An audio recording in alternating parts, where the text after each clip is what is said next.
Before we dive into the world of Dune, a reminder, don't forget to hit that like button and subscribe to our channel for more exciting content. As we await the release of Denis Villeneuve's Dune 3, a question lingers in our minds. Should Villeneuve continue the Dune series beyond the first two films?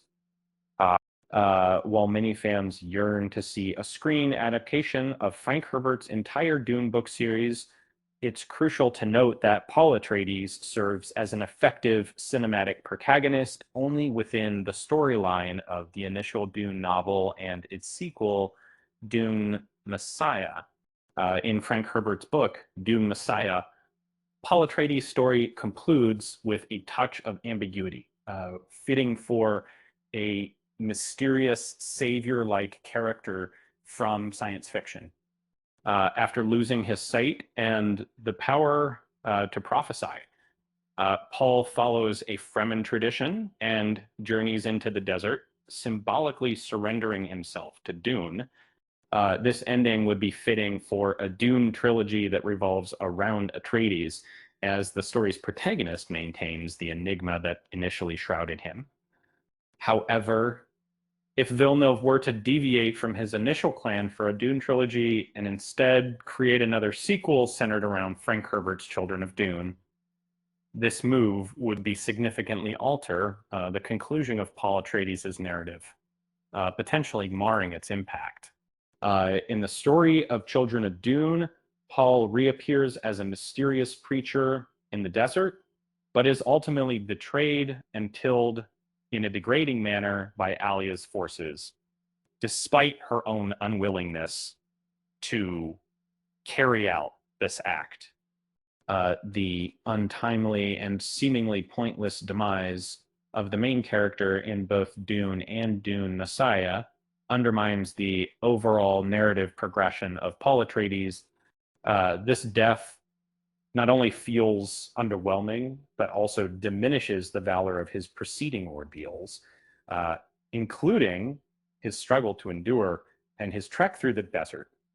It's evident that the author is making a symbolic link between Paul Atreides and Jesus Christ, as both return from the wilderness to spread their teachings against the prevailing religious system, ultimately meeting a violent end at the hands of their enemies in the Gospels.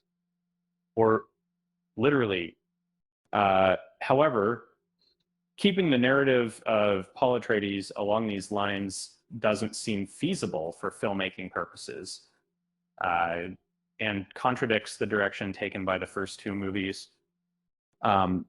Regardless of how well Denis Villeneuve's version of Children of Dune might fare, it's safe to say that attempting more than 3 Dune movies could potentially harm his franchise.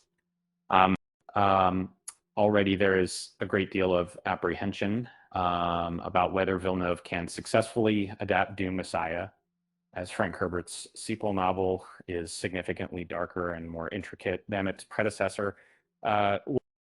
Despite the impressive work Denis Villeneuve has done with the Dune movies, his immense talent as one of this generation's most innovative filmmakers should not be limited to a single franchise. He's currently working on an unprecedented nuclear apocalypse movie, Pro Zero. However, if he were to continue with the Dune series, it would hinder him from creating this or any other movie. It has been 8 years since Villeneuve released a film outside of the Dune universe. And if the production of Dune 3 continues at its current pace, he may still be tied to the franchise for another decade.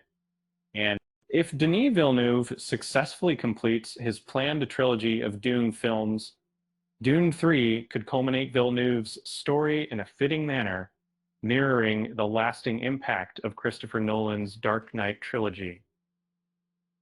The 3-part Dune saga might endure as a timeless masterpiece, casting a lasting impression on films of its era while setting new standards for science fiction cinema. With that said, thanks for watching, and until next time.